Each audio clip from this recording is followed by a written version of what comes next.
expectations of this game. It's a pivotal game. It's a game that we must set the blueprint out as relates to how to orchestrate a back-to-back winning season because we have yet to do that in the Jason Garrett administrations. So we have to figure out this thing as it relates to the Dallas Cowboys. And I really appreciate you all that's tuning in to this thing. Really do. As we take it one day at a time, one movement at a time, brick by brick, we stack these things together. Then we look back and then we say, man, this is what we had accomplished. So let's listen in to Brian Broadus, and then I will give you guys my feedback. And shout out to the first person that's in the chat, Lord Nova 85. Really appreciate you. Let me know you part of the notification squad. And let's go. Let's listen to this right here. At Eagles Sunday, this man will be part of the pregame and postgame. Brian Broadus along with Ari Temkin right here on your home of America's team. Broadus joining us on the buyersafety.com hotline. Your 1 to 5 level of concern for Dak's shoulder.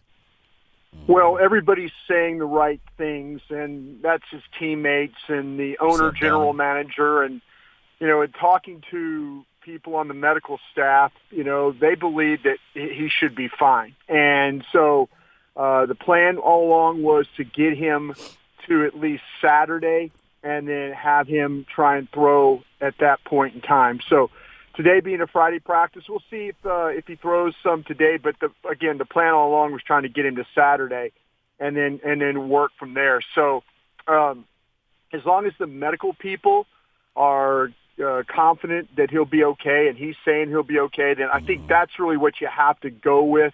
But, yeah, do you tailor the game plan to try and fit him? How much do you want to really put him in harm's way? He's going to be one of those guys that's going to play the game regardless hard. He's going to run when he has to.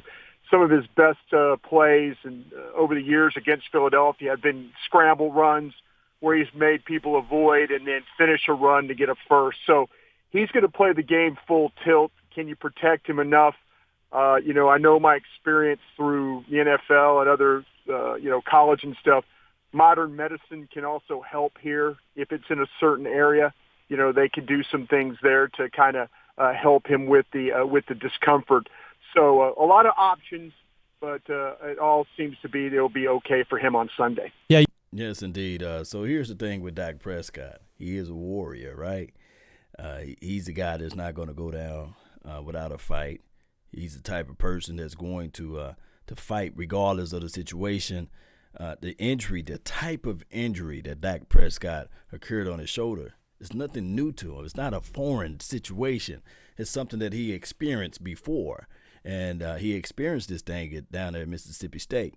And for those who follow Dak Prescott's career from Louisiana, from where he's from, all the way to Mississippi State, and now he's representing the silver and blue, those know that this guy, he got a little Cajun in him. He's gonna fight. He's a little spicy in a sense. However, I must use this as an opportunity to say that this game is going to be on the screen that you see. Number 21's game, Ezekiel, the main man, Elliott, the path of the righteous man. When I look back at the Philadelphia Eagles tape, even from the last time we played them, and you fast forward into the last week when they played against the actual Redskins team, they was able to crease that side, get off to the edge. The cutback lanes will be there. I think that they do penetrate well as it relates to their front four, but you can attack their edges. That's where they're weak at. Even on their run situation, they're weak on the edges there. That's crazy, huh?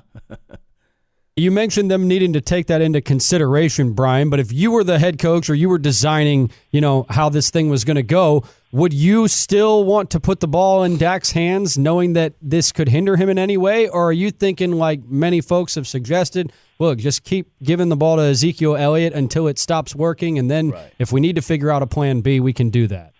Well, this team has struggled, especially against first down passing. Quarterback rating is right around 102 when it comes to throwing the ball on first down. And I know, I'm one of these guys that enjoys running the football, a little bit of a dinosaur when it comes to that, But, I feel like, though, this is, as we all know, I mean, you don't need the former scout telling you how important this game is. And, when they've had balance, they've been really, really good. And when they haven't, when they've gone one way or another, or they get knocked out of a game where they don't have balance, and they, Ezekiel, it hadn't been the problem during these losses the last several weeks.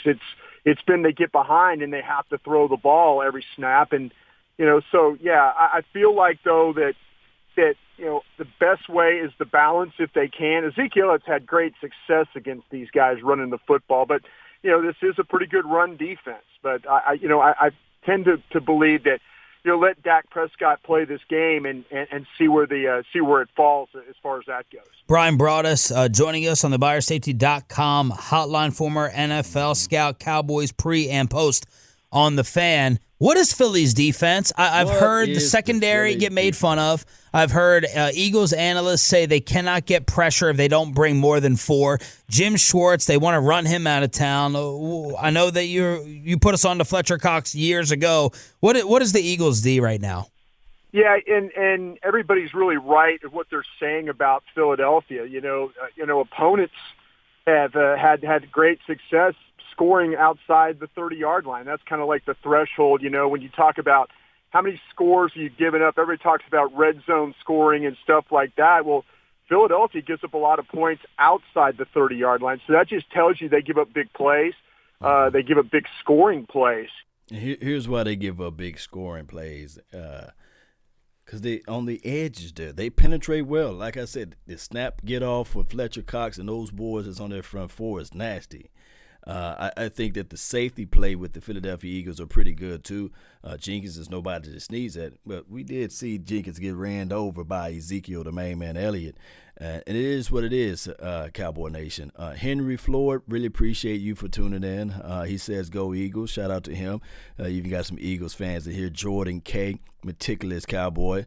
Appreciate you for regulating. Look, I'm going to tell all of the mods, if you guys are up watching this thing, Don't kick the Eagles fans out.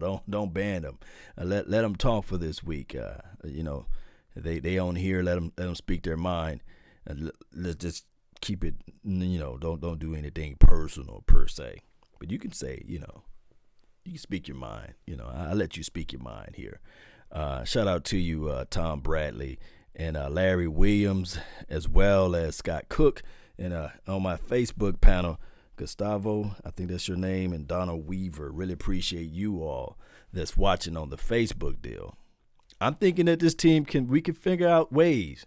I think on the offensive side of the ball against the Eagles, Zach Ertz is their end-all, be-all. And the other kid, Miles Sanders, he's pretty solid as well. I think you can rattle, and I'm going to say again, you can rattle number 11. I think you can. I think that he's prone to putting the ball on the ground. And in the last 14 games, he did that. Either he fumbled the ball or threw an interception. So it is what it is at this point. Let's listen to more what they have to say.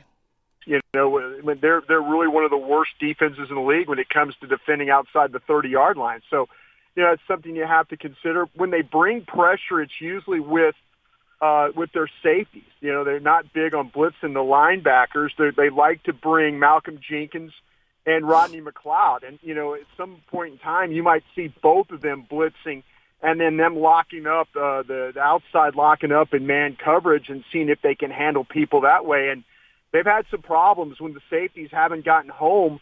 Then, they get some big plays, put on them. And, the Cowboys have got so many weapons, that they could use in this game. I think a matchup to keep an eye on is Randall Cobb against Maddox, the nickel.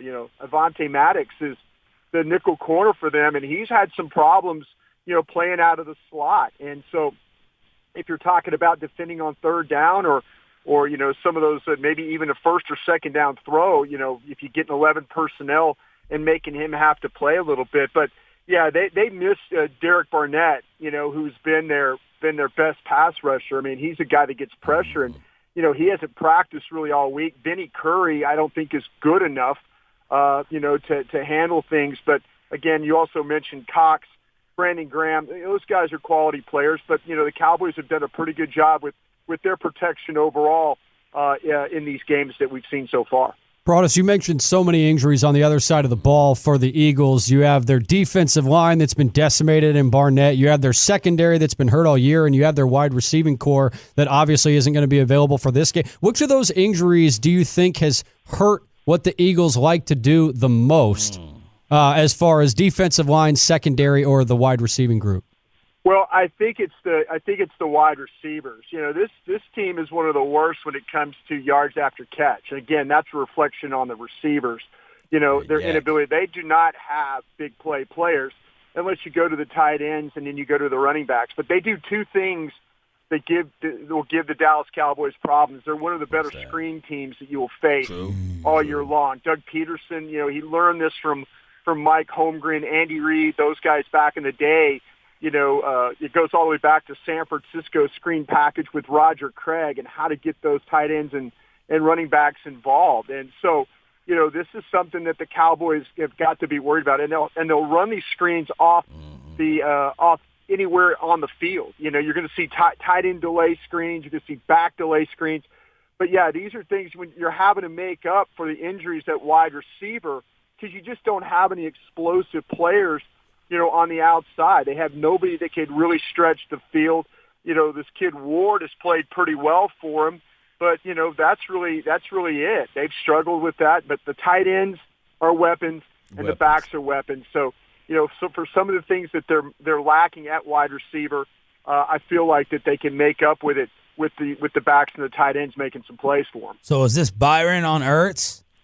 Yeah, this is if you don't respect the Philly receivers, this could be an adjustment that we see in the game very, very early. And it might not be something that you do, you know, throughout the entire game because Jeff Heath has had a pretty good history of covering Zach Ertz as well. And I think that's something that these Cowboy coaches know. They realize, I mean, there was a game in Philly last year where it was a fourth down throw, and he kept him short of the sticks to get the Cowboys back the ball. I'm talking about Jeff Heath. So, you know, they feel comfortable with him playing in some coverage.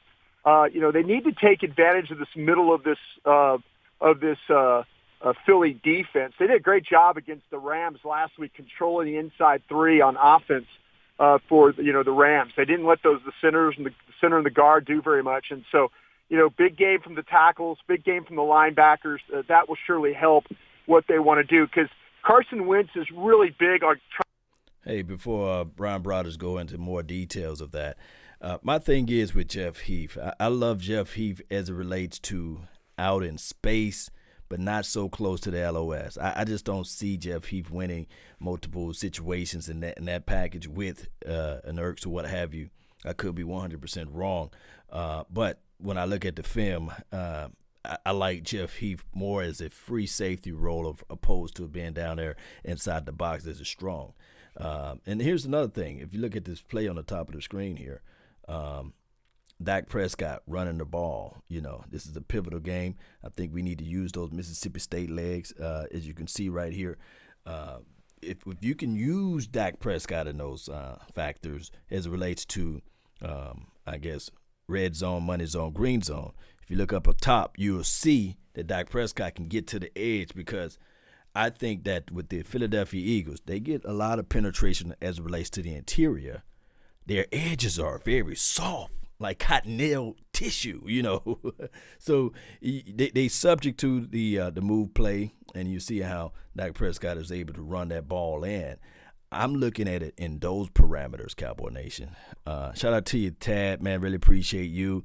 And Tamara, really appreciate you. Was it Tamara? Really appreciate you, as well as Gallon or Gillian. That's on my Facebook. She's saying good morning. Yes, indeed. I hope you guys got your coffee if you're waking up early in this morning. Trying to climb the middle of the pocket, and that's how he gets turnovers because he'll stand in there and then he'll try and go forward, and then he gets squeezed on the outside, and then all of a sudden he's in contested traffic in the in the middle of that pocket, and then that causes him the problem. So Cowboys got to win in the middle of this defense at that linebacker spot and the defensive tackle. They're very capable of doing that. We'll see what happens at the right tackle for the Eagles with Lane Johnson being, with the ankle. He hasn't practiced all week. that means Vaitai has been that right tackle, and he's nearly not as good as he was on their Super Bowl run. Where did Miles Sanders come from? Miles Sanders, I know that Jeff Kavanaugh and myself, and we talked a lot about him. Dane Brugler talked a lot about him as one of the top backs in the draft. Everybody was kind of searching for running backs. The kid that's out the Raiders right now from Alabama, he was one of the top ones. Miles Sanders is a guy that's always been able to show that explosiveness, that quickness. If you play light box against them, they'll inside handoff off that read option stuff, and then he could get to the edge and corner and be problem to tackle in space. He catches the ball extremely well, and again, that's something you have to worry about. This Boston Scott is another one that they got. Before he go into Boston Scott, here's my thing. Everything we've seen from Miles Sanders, and you can just tell me, you can just say right now, Law, you crazy. Tony Pollard can do it better. Tony Pollard, with the opportunities, Tony Pollard can do it better. Look at the limited snaps that Tony Pollard got, and look at the snaps that Miles Sanders got. My God, Tony Pollard, Tony P, can do it better. I do know that the Eagles fans that's watching right now saying, Law, you crazy, bro. He ain't no Miles Sanders. I want you guys to post down below. You know what? At the end of the year, I do these like compiled, like highlight reels or what have you, and I'm going to show you Tony P's highlight reel versus a Miles Sanders, right? Let's do that. Let's do that.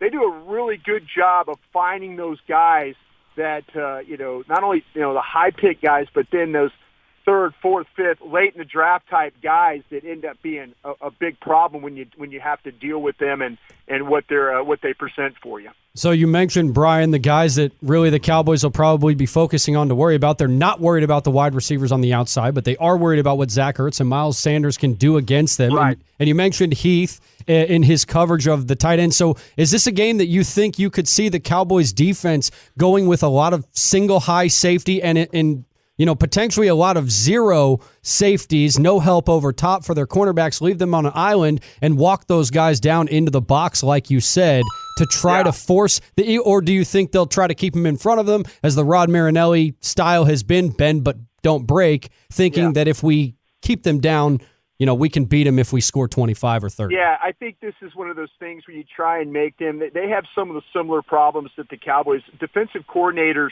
have made the Eagles try and drive the football because they feel like that Carson Wentz will make a mistake.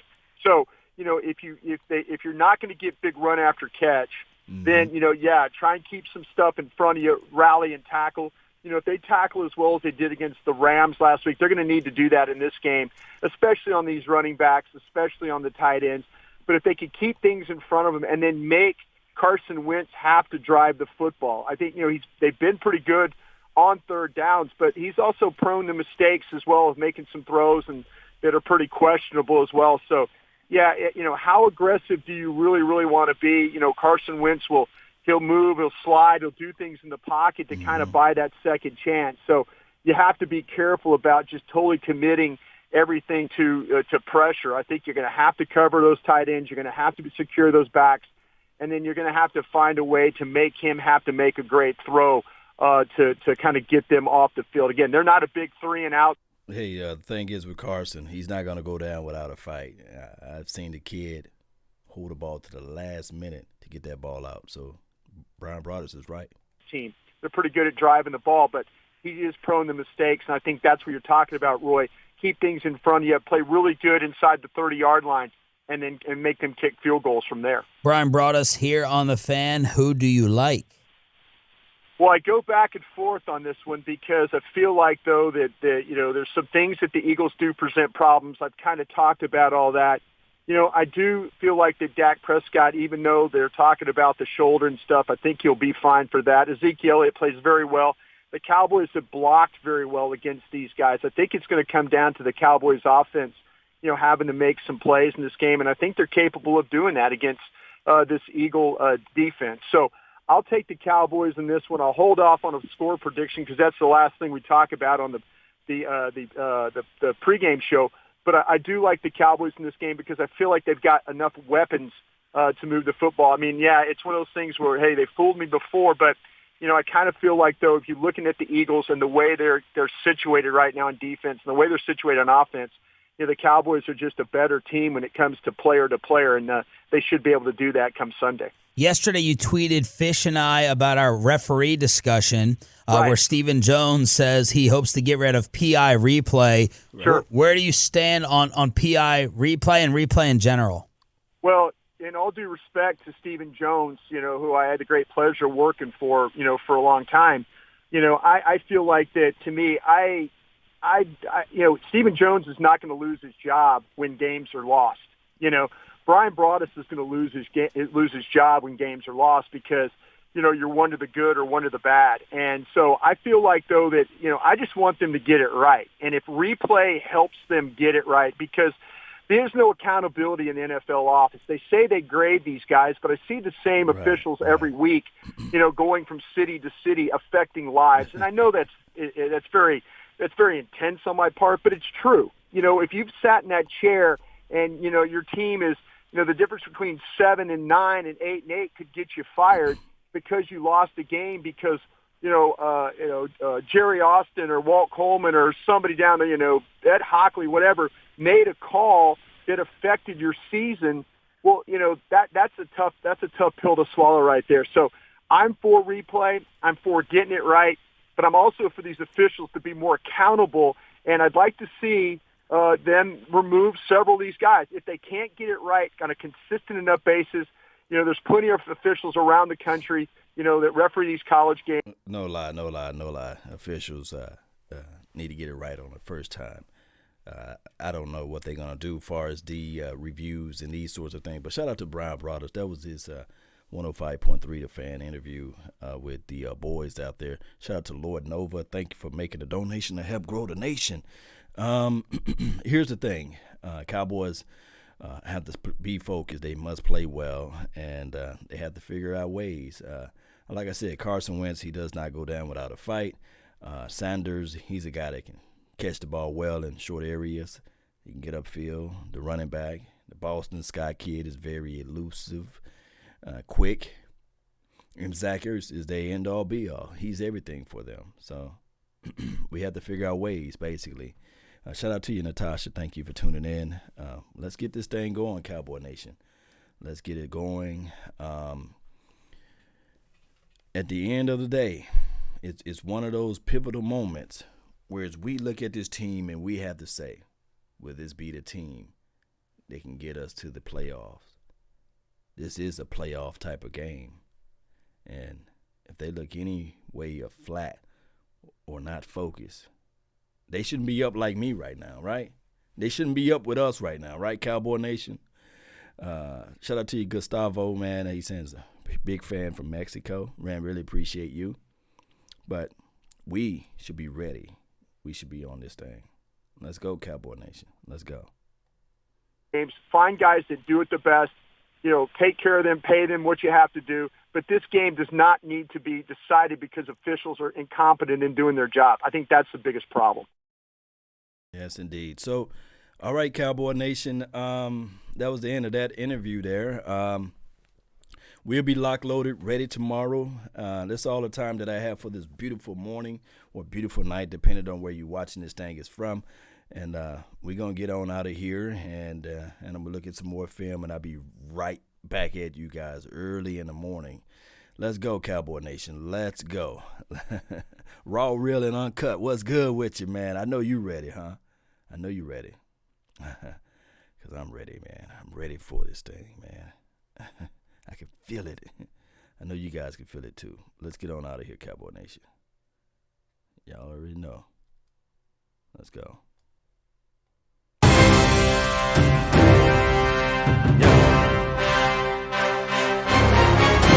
Told y'all I ain't gonna keep y'all that long, right? Yeah.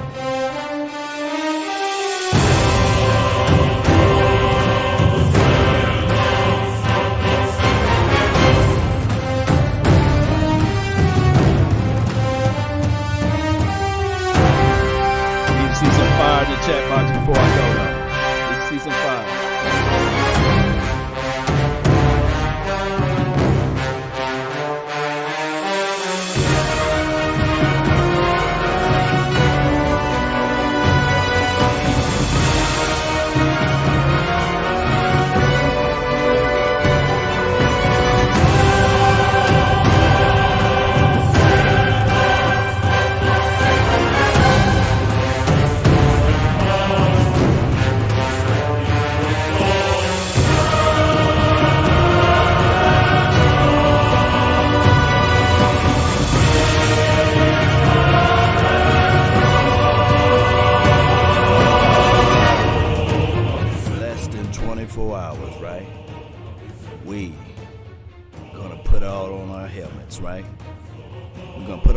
battlefields. We're going to put on everything.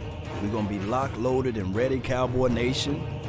We're going to figure out one way or another who Jason Garrett is, who the 2019 Dallas Cowboys is. We're going to figure out, do we want this thing bad enough, right? We're going to figure out all of those things. We got to figure this thing out quick, fast, in a hurry. Shout out to you from Japan. Let me get this thing going one way or another, Cowboy Nation. Let me know where you all are from. I love to see that, but I love to see that fire down, baby. Let's go. Get some rest, Cowboy Nation. We're going to be up early in the morning talking about this thing again.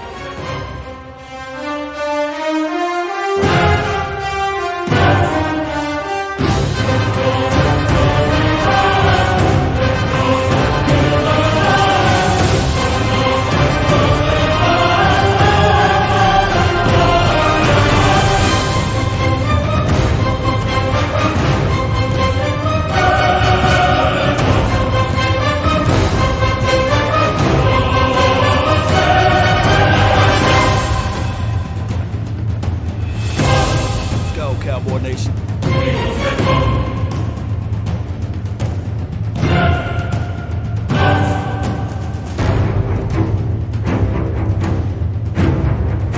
Let's go, Cowboy Nation.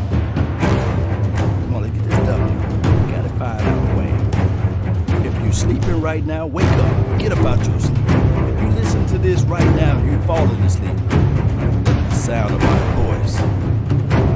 I tell you, go Cowboys. We got this thing. Shout out to Oak Cliff. Shout out to Tokyo. Shout out to you, Jamal. Shout out to you, Lord Nova. Shout out to you, Scott Cook. Yes. Yeah. This need to be a game. This need to be a game for my guy Michael Gallup. This need to be a game for my guy Amari Cooper. Didn't we say have yourself a merry little Christmas?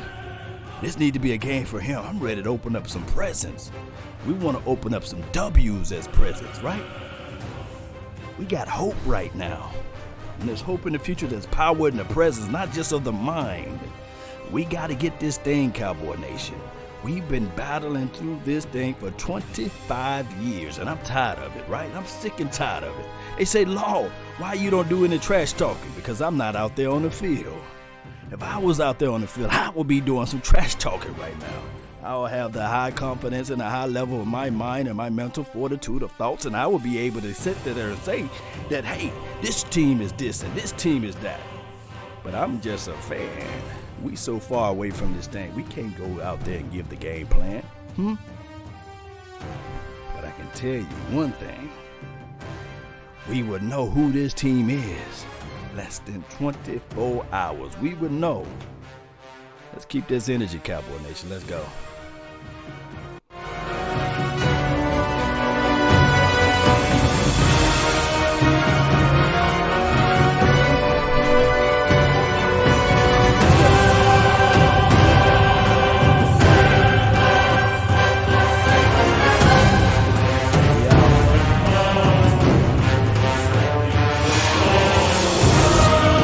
Remember, you're listening to nothing but the best.